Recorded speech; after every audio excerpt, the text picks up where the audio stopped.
Hey guys, this is Jeff here with True Crime, Myths, Legends, and more. Thank you guys for joining us again. We have a very special episode tonight. Very excited since this is the first time that we've ever done anything like this. We have a case that happened in 2009 in a small town.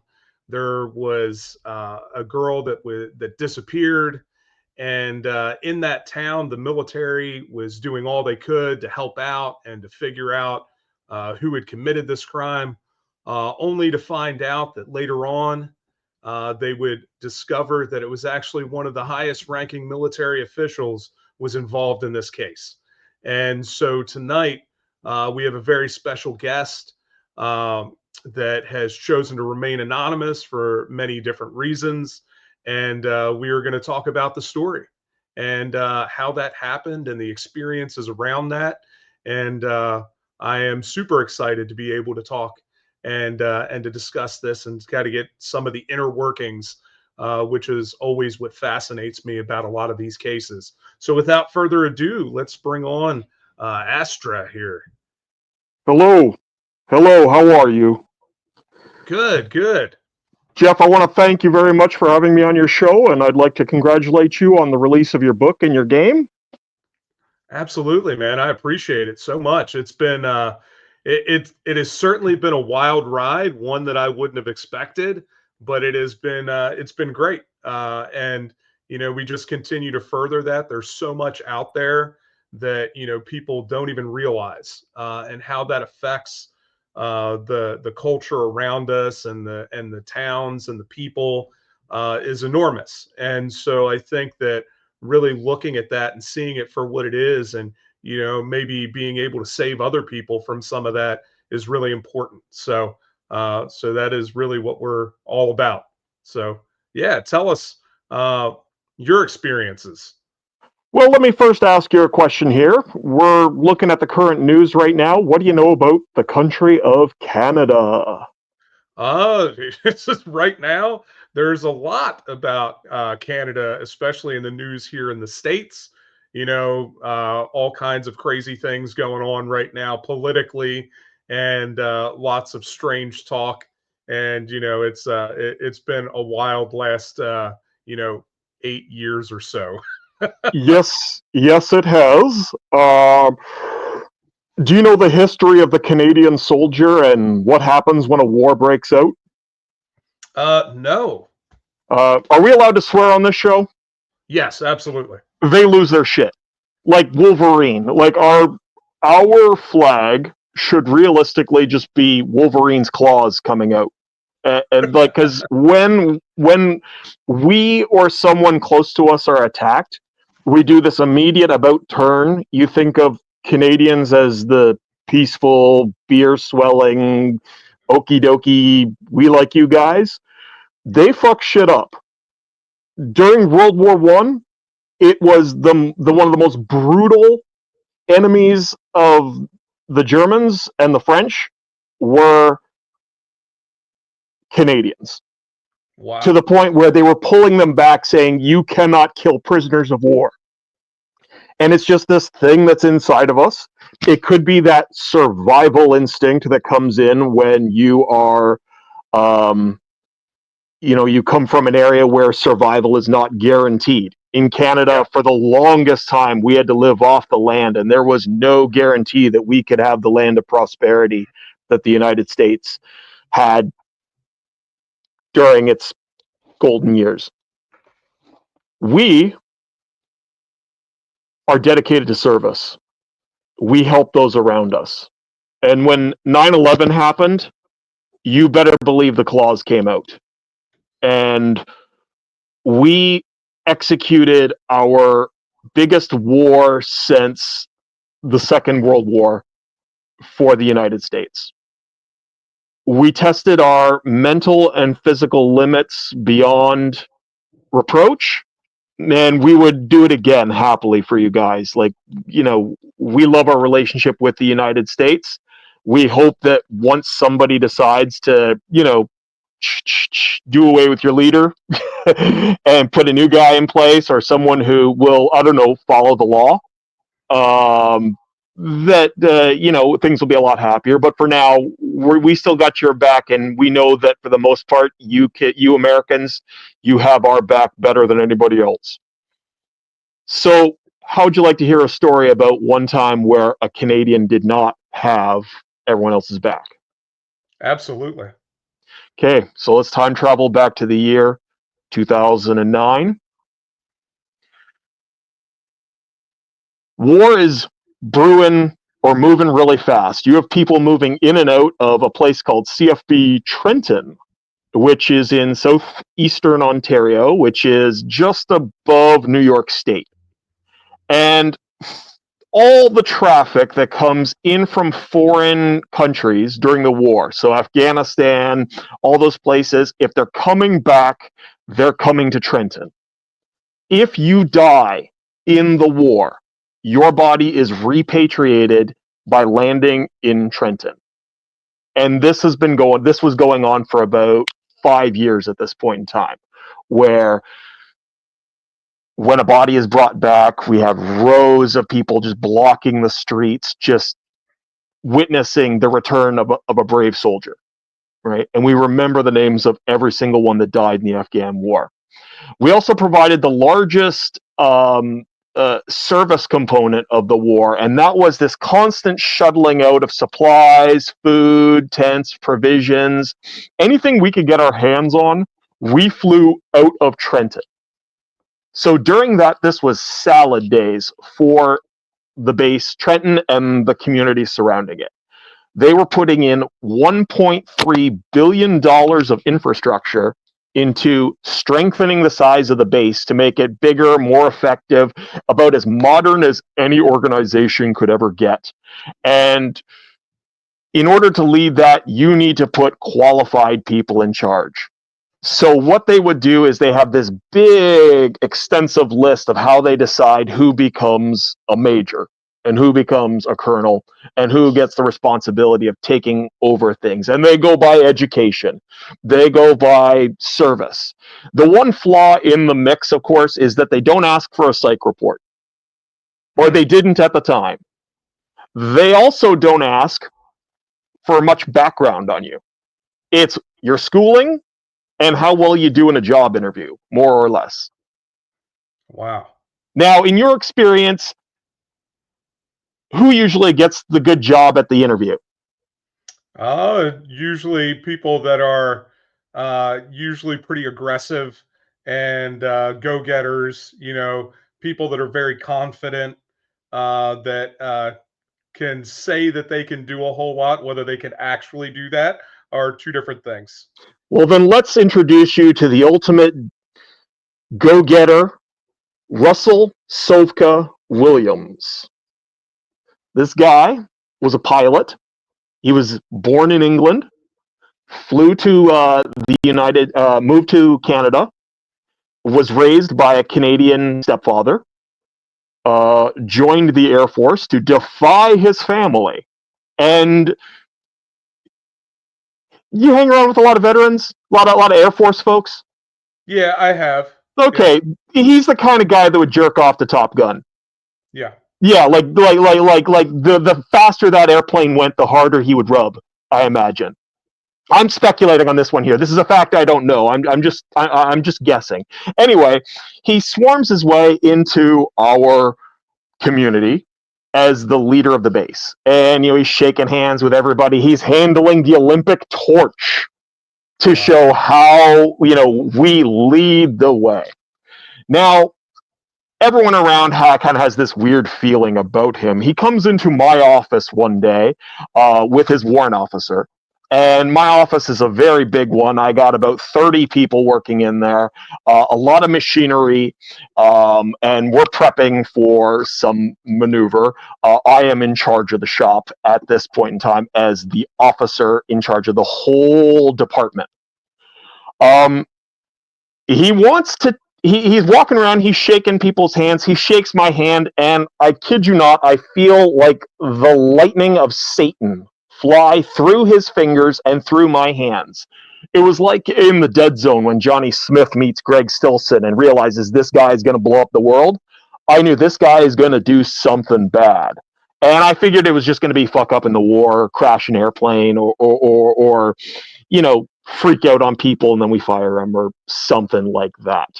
Um, I was right about the first one. He definitely freaked out on everybody. So he came in as a class asshole, right? He called people faggots just because that was a term that was used. He had this great game called Find a Way. So if you maybe didn't look like you were top Air Force material, he would order the people above you to flush you out. Oh, wow. So afterwards, he sits down with me and he says, "You got 7 queers on your team. I want off." And I said, "Sir, we're in a war. People aren't exactly lining up to do this job." And then he says, "I don't want faggots on my team." And he made me transfer them out. Wow. These are college trained technicians that their job then became scrapping dishes at the galley. So we set that aside. I've dealt with this before. You always have some asshole that's in charge, and to be honest with you, his 7 people wasn't even a record. There's always a system of abuse that goes on, and to be honest with you, it still continues to this day. All right, I have risen to a rank and obscurity wherein I can flush it out very easily, and I have the means to just pull these people out. We'll talk about that later. Let's go to the actual story. We're going to talk about a friend. Her name was Jessica. And Jessica was a beautiful young 27-year-old, worked for a bus company, very popular around town. Like whenever there was a nightclub event, she was there. Everybody loved Jess. All right, the warmth of a snow peak, the biggest heart you can imagine, and beautiful. I think people lined up just so they could buy her a drink. But she was a very strong woman. You wouldn't find her. She's not what you would call trashy by any means whatsoever. Many men and women wanted her, but she maybe had 1 or 2 boyfriends, kept very much to herself, distanced herself from her family. They had a lot of drug problems, and she just wanted to maintain independence. So she buys a house, and that's her place. She keeps on working. She bought this house about 2 or 3 miles away from a town called Tweed. And Tweed is where Base Commander Russell Sovka Williams was living.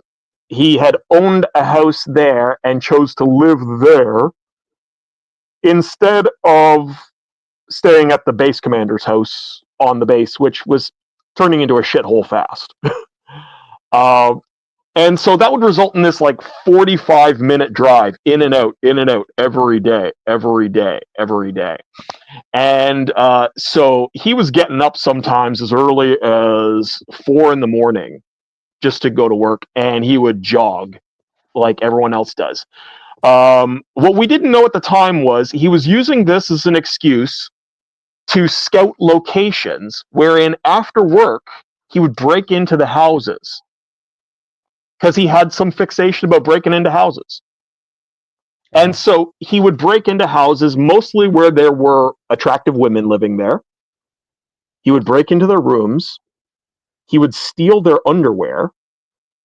And he would jerk off in them, take pictures of himself in them, and then, like, sometimes leave a note. And he had this reign of terror over our community for a period of about 6 months, wherein there was some creep breaking in, stealing women's underwear. He was stealing underwear from women as young as 10 years old. Wow. And we had no clue who this dude was. All right. Now, at the same time, too, your city is dealing with the problems of war, the problems of change. It is what it is. And just one day out of the blue in the winter, Jessica goes missing. She disappears. We had seen her that night at a club. at a restaurant. It was a great night. She disappears. Nobody finds her. She doesn't show up to work the next day. She, one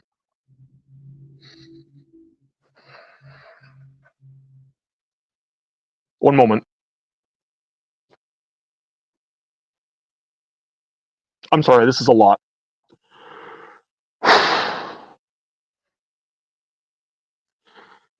He had followed her home the entire way from the club because he had been stalking her all day. On his jog, he had spotted her through her basement window exercising.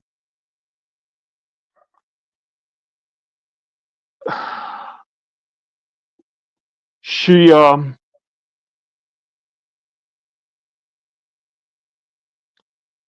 was missing. And this was a point in time where Facebook was first starting to connect communities in a big way. So we had this huge campaign, find Jessica, and there were search parties, like you see in movies, search parties, people walking in long rows of flashlights, yelling, Jessica, Jessica, where are you? This went on for about 4 days because nobody knew the investigation that was going on around us. At this point in time, the mayor of the city of Belleville reached out to the base. The base has this amazing search and rescue program. They can fly an airplane up as far as the North Pole and back just to search for people. And on occasion, they are used to find missing people. The same way in the United States, your Civil Air Patrol does a phenomenal job. So it comes to the front desk of none other than Colonel Russell Williams.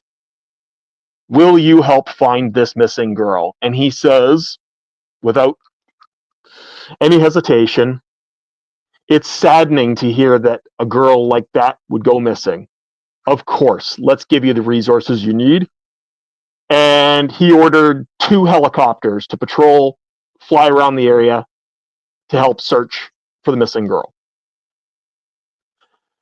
What he did not know at that period in time, that the Belleville police services, they have their problems every now and then, but one thing they're not bad at is solving crimes. They're really good at that. And they were doing random traffic stops, and nobody knew what they were looking for. It turns out the one thing they were looking for was a tire pattern.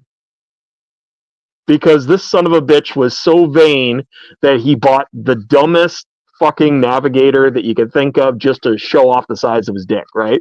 And he went to the place where she was last seen. He waited for her.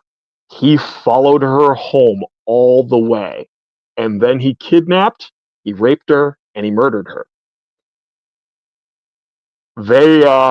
They found the tire pattern, and it took them like 2 seconds to figure out that only like a handful of people around are gonna have those wheels. So the only thing that the Belleville police could do to outsmart this person with infinite amount of power was to keep the charade up that we were still looking for Jessica. They kept the community going. I'm sure they regretted that, but I think in the effort of finding someone as opposed to telling everything to the public, they got to do their job first. They do random road checks. I remember going through one too as well. A lot of cars just got blown right through because they weren't looking for a car. They looked at my truck. I didn't know what they were looking for at the time, and they sent me along my way. Not too long after, the colonel goes through as well, and they check him, and they let him go. We don't know what's going on. Well, why is there a road check? I think they were looking. I can't remember what they said. I think they said it was a ride check, looking for drunk people, but they were looking for tires. Yeah.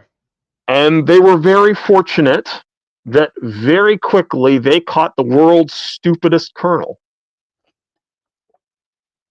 who earlier that day did a fundraiser for charity where he had himself locked in a jail cell in his uniform, and people had to pay money to spring him out of jail. Wow. Yeah. And meanwhile, these were all rich people that were giving him money. Like, nobody on the base was giving this asshole money, because frankly, when we saw him sitting there in that jail cell, we said, let the motherfucker rot. Yeah. Right? The toxic behavior of this dude, he would throw stuff at people. He would demand you salute him in his civilian attire, which is like, that's him walking up to you and saying, "I'm a colonel. Do what I say." When you're out in public.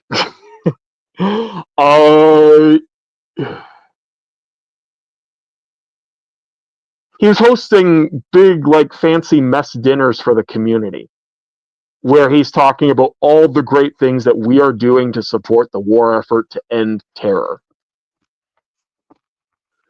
So they arrest his neighbor, and his neighbor's gone for a day, and in this time he goes and he breaks into another person's house. This time around, he does not kill. He breaks in and starts, like, licking her sex toys.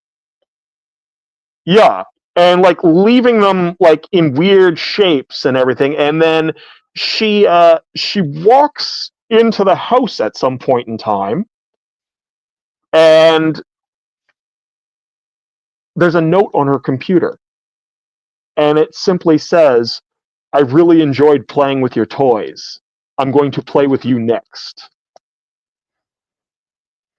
What she didn't know was he was still in the house at the time. What he knew was she had a gun. And it was thanks to that gun that she didn't die, or that she was not raped. You okay? Yeah. Yeah. They start pulling.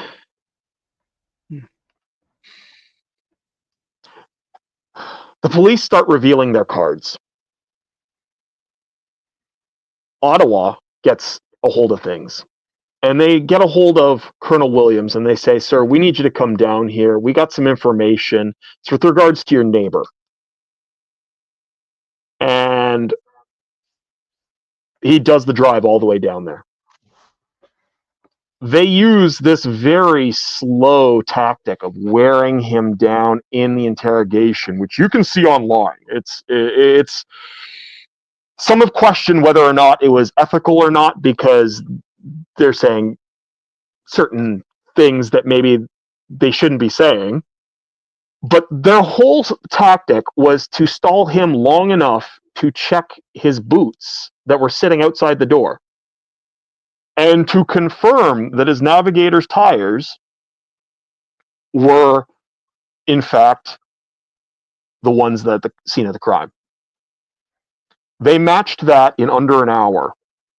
So after that, the interrogators decide to chip him down. And I challenge you to take that whole interrogation video and shrink it down, like speed it up so it's only like 30 seconds long.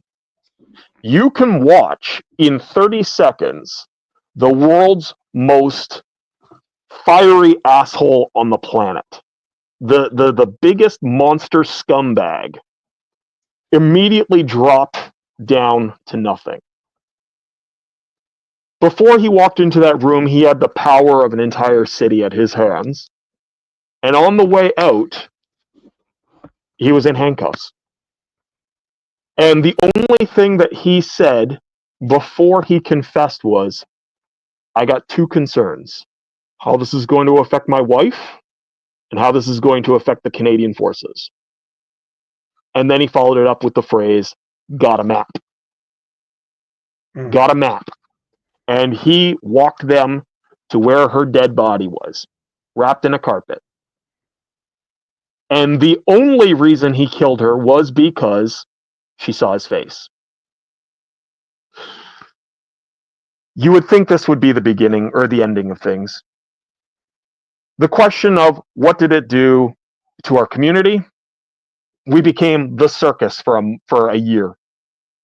National news coming into our town to discuss name, rank, and serial killer.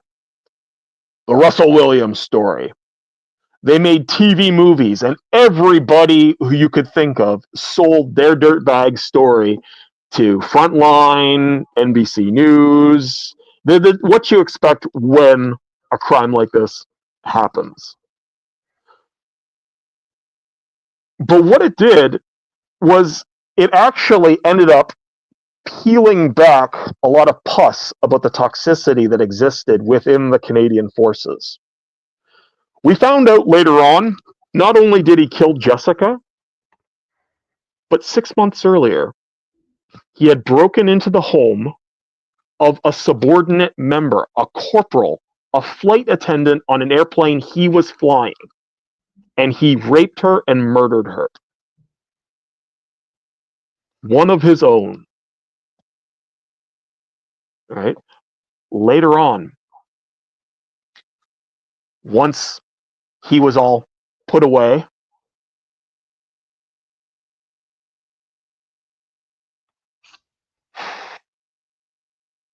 the military wanted to distance themselves so badly from him that they rescinded his medals, they burned his uniform, and they crushed his car. Their argument saying he does not represent us. We are grand people. We are ethical. Right? What he did not know, and what the military did not know at the time, was that this was going to peel back the worst assault story in Canadian history, wherein you can check it up sometime around 2020, I think, is when the fallout finally ended. We lost almost 30% of our Canadian forces due to sexual assault. It was so bad that when they announced the program, which was called Operation Honor, or for short, Op Honor, that everyone joked around and said, "Up Honor, boy," as in Hop Honor. And it sort of became their inside joke. Don't talk about it, because eventually this will go away and you'll have to pay for it when you speak for talking.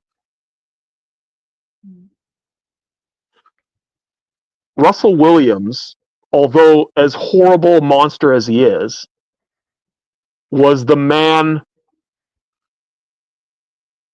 that told us we couldn't cover up the abuse that was going on in our system anymore. He did it by accident, by being just the scumbag that he was. But it turns out he just showed us that we had a lot more scumbags around than we thought. He was just bad at hiding it. Now, yeah. You want to know what happened to him next? Yeah. Okay. There we go. They send him to Kingston Penitentiary. You ever heard of it? No. It's closed now. I do believe they shoot Mayor of Kingstown there. Oh, okay. Yeah, but when he was sent there, they were about to sentence him in regular court. He knew he was going to be fucked for at least 70 years. The rest, in our country, your life sentence is no more than 25 years. All right. There is one provision called the faint hope clause. And that is where a jury decides that under no circumstances can this person be rehabilitated. And at that point in time, you lose your liberties forever. Paul Bernardo is one of those people. I'm sure you've touched on him in the past. Yeah.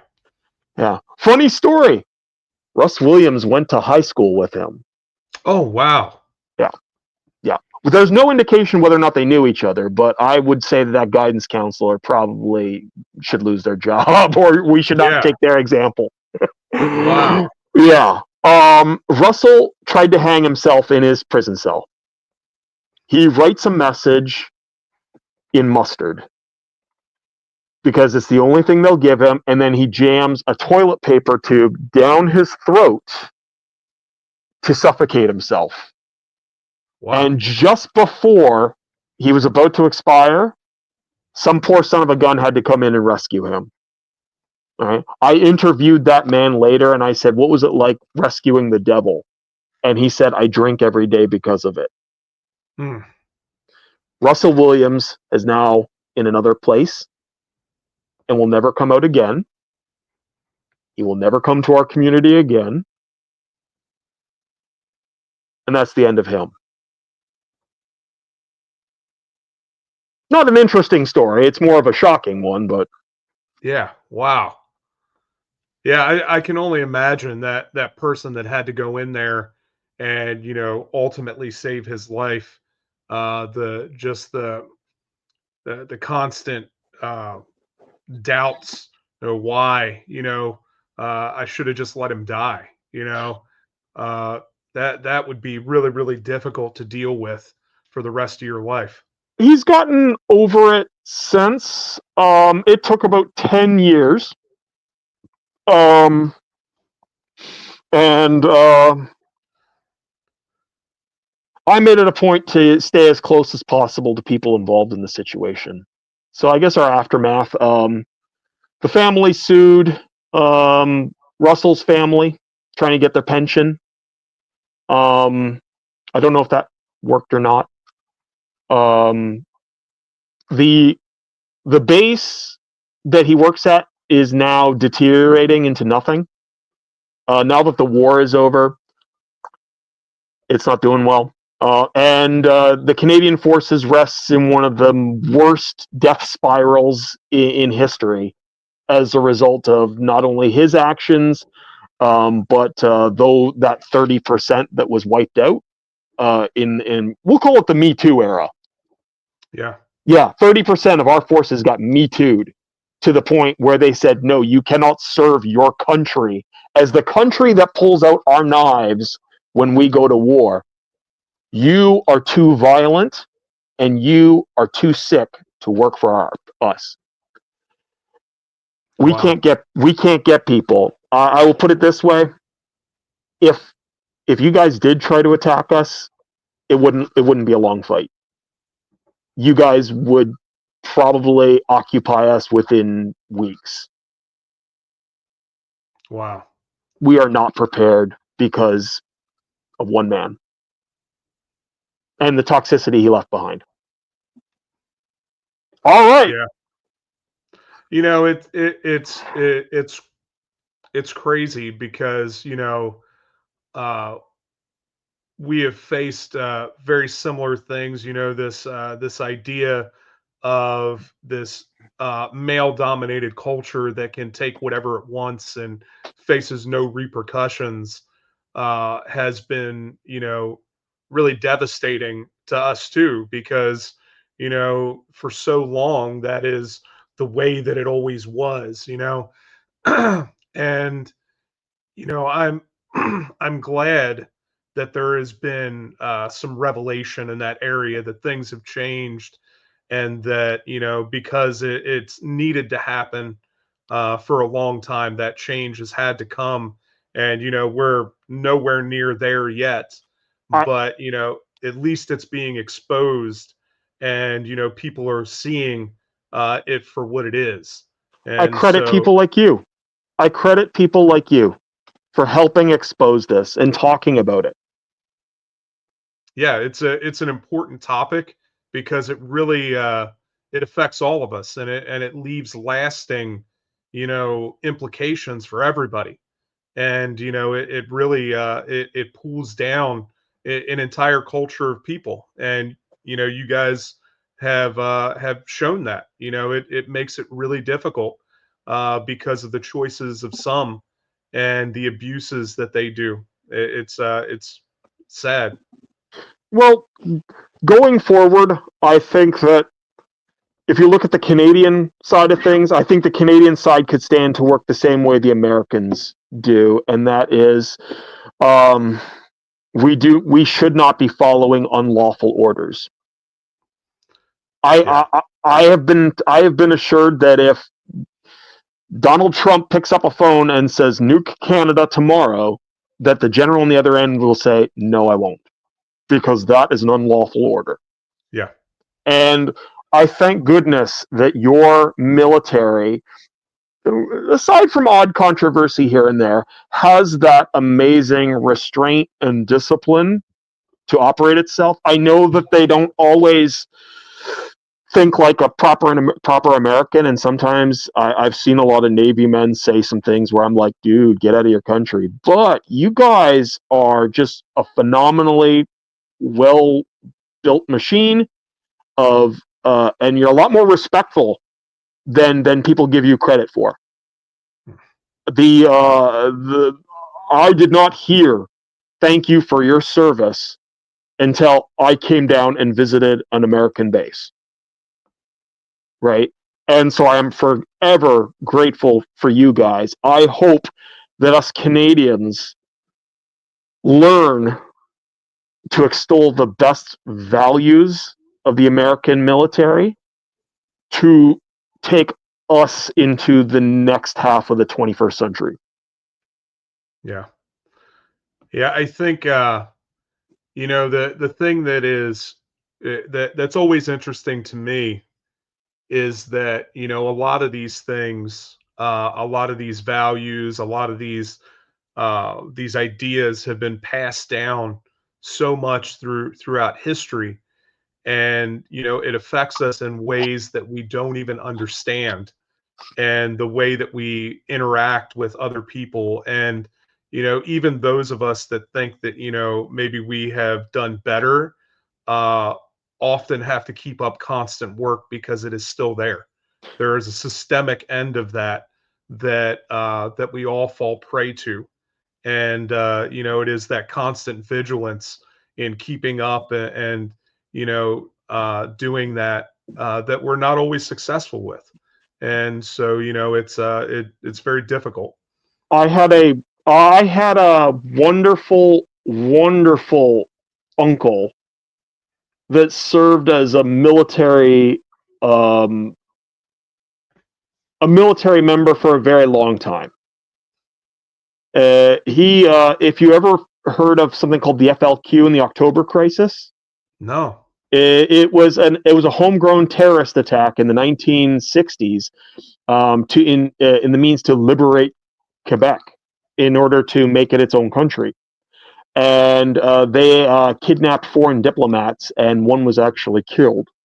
My uncle was there, and helped clean up the mess. He was there when the government sent the military in to pull native people off their land. Mm. And what he told me was that we're not done growing yet. We're not done learning to do the right thing yet. But the one piece of advice that he gave me is one I heard from an American Navy man. So this is not just a Canadian ideology. He said, if you lie, you die. The only way to take care of your unit is to be as transparent as possible with the people around you and work to better yourself to be the best version of that code of conduct that you can deliver. So if there's anyone in the forces watching this, and I hope you do, because it's one heck of a great show. God, we got to come back for the alien encounters. I know people for that stuff. We owe it to ourselves to be honest and transparent. Because if we are not honest and transparent, history will regard us as liars and forget us. And I thank you very much for exposing the truth as much as possible there, Jeff. Absolutely. One of the things, and I think we find this in all areas of life. Uh, it's often in the shadows that we find it easiest to allow those lies and those things to become even bigger. And you see that with Russell, doing that as he's running, back and forth from base and over the cover of night, doing all of these dark things and being very secretive. You see that in all of these cases, the stalking cases and stuff like that. It's those moments that they can find that are secretive, where there is no transparency, that all of this can breed and it can grow and turn into something awful. Let me ask you a bizarre question here.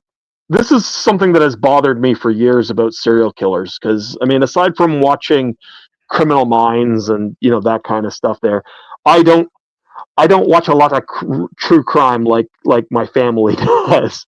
Yeah. Do you notice a lot of these like really aggressive scumbag killers? They all seem to be into Amway. Like, Huh. they would, like, when Amway was touring, they would have these tapes, and you'd have to go to these seminars and people talking about Yeah. building up the system. Both Russell and Bernardo played those things on repeat like they were natural born killers. Well, a lot of that, and I think there's a reason for that. Uh, you get a free education on manipulating people. Yeah.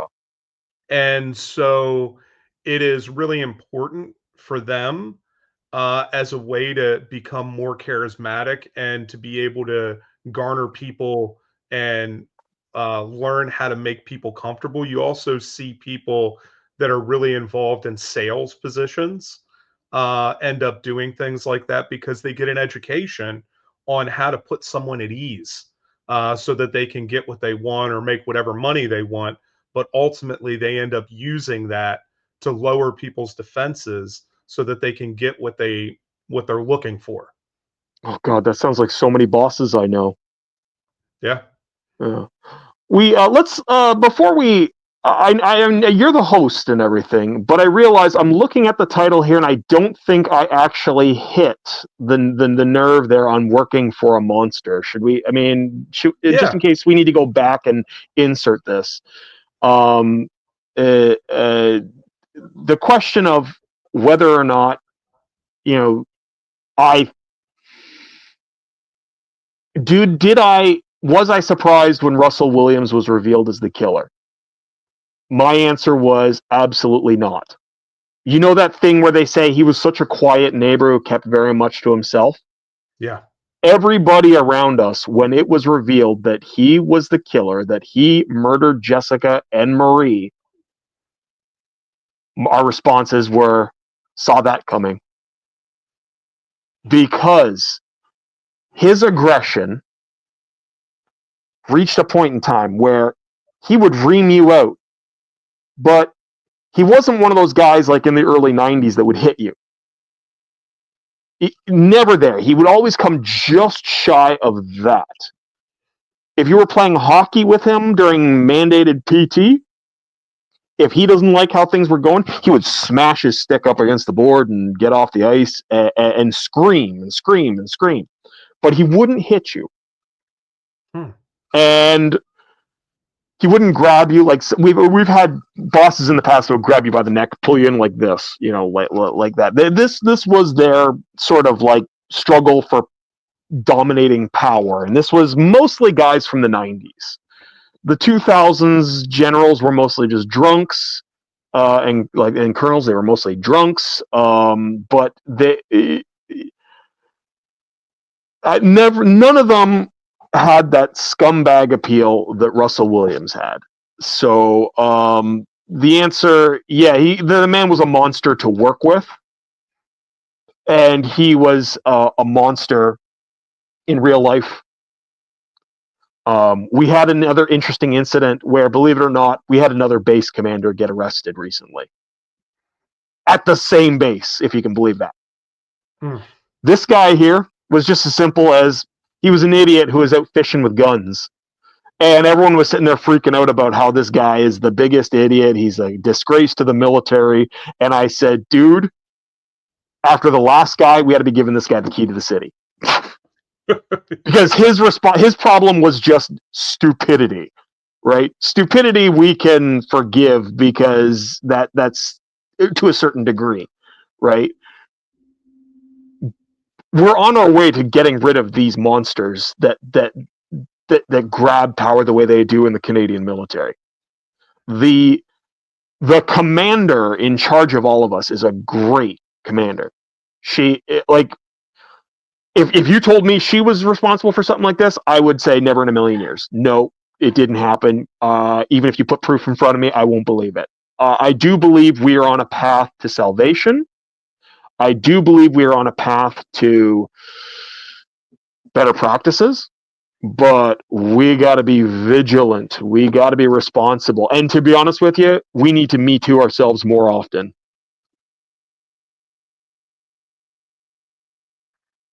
Yeah.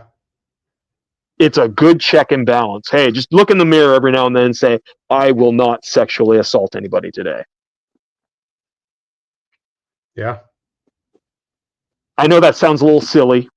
I know that sounds funny. And someone's out there is going to say, why would someone say that? Tell yourself how many people around you need to tell themselves that in the mirror every morning. Yeah. Well, I think, with that, you know, we don't understand what that looks like for other people because we're all dealing with whatever past trauma and things that we have going on or have happened. And you don't know what's going to affect someone else and what that looks like for them. And so being sensitive and understanding that, and I'll be the first to say that I have not always been very good at that and understanding the sensitivities of people around me.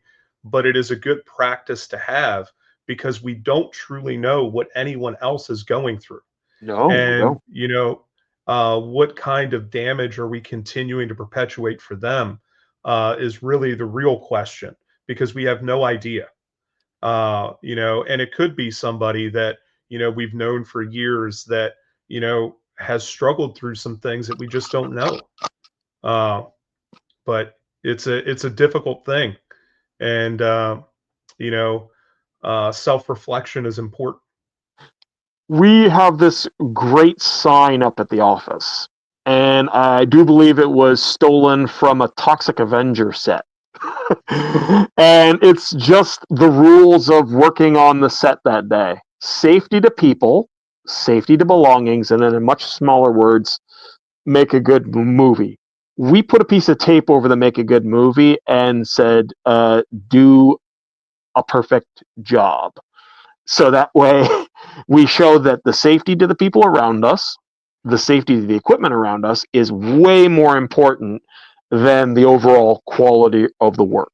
Because although we pride ourselves on that, we can't work if we're dead. Yeah, And it's sort of our little humor device that says, take care of each other, but understand that we are imperfect human beings. for sure. Mm-hmm. Any other questions? No, man, I think that was excellent. I appreciate you taking time Yeah, to buddy. talk. Yeah, I appreciate it, man. It's good to connect and learn more about that because one of the things that uh, we often fall prey to here, especially in the United States, is we don't realize that there's a whole other world out there, Yeah. and there are things that are going on, and the benefit that we get from understanding other people, other cultures, other things that are happening out there is immense. And I know for myself, the first time that I went as an adult and traveled outside of the country, it was an eye-opening experience for me to see, just things uh, that aren't common to me here, and the empathy that that gave me for people, uh, that live in other areas of the world was immense. And I think a lot of times we suffer from that because people, still don't leave their hometowns and they don't go out and they don't travel. So all they have is a very skewed view of life from watching TV, and that is not a real experience of the world. Have you ever been to Canada? I have. Uh, Uh, Greater Toronto area? yes, I have. Have you ever noticed that you could depart like the CN Tower, walk north for an hour, and walk through 7 different countries in the Wow. process because it's such a casserole of culture Yeah. and diversity. Yeah. I have I as a kid, of course, I went many times to Niagara Falls, Yeah, and then we did take a trip up to Toronto and up to Saint Anne Dupree, and I got to see that, and so I spent some good time up there you gotta in the Great North. you got to come up here when you're doing promotions. Once this show is the #1 podcast in the world, do come on up and promote your wares up here because you would have a big lineup around the block of people wanting true crime. They Dude, love a lot of they love a lot of true crime. I have been dying to come back up to at least up to Niagara Falls. And last time I was there, I wasn't able to come over to the Canadian side, and I've been dying to come back over there Oh, we've got because to find a way to get you in, my friend. that's where everything is. It is amazing. It is amazing. So I'll tell you a story about Yeah. one of my favorite things about the Canadian side. When I was a kid, there in Niagara Falls, they had the Houdini Museum that was Ah, there, and it burned down in the early '90s. And so I am a collector of things and have been talking about opening up a museum. And so a couple of the things that I have, I ended up purchasing a couple years ago one of the Lightbox films from the museum where it showed how Houdini did the through the brick wall trick. And just recently, I purchased the original laser disc that they used to project the face of Houdini on the mannequin head in the window of the museum. And he would talk to you and invite you into the museum and everything. And I now own that from the original museum. that is phenomenally cool. Yeah. So Wow.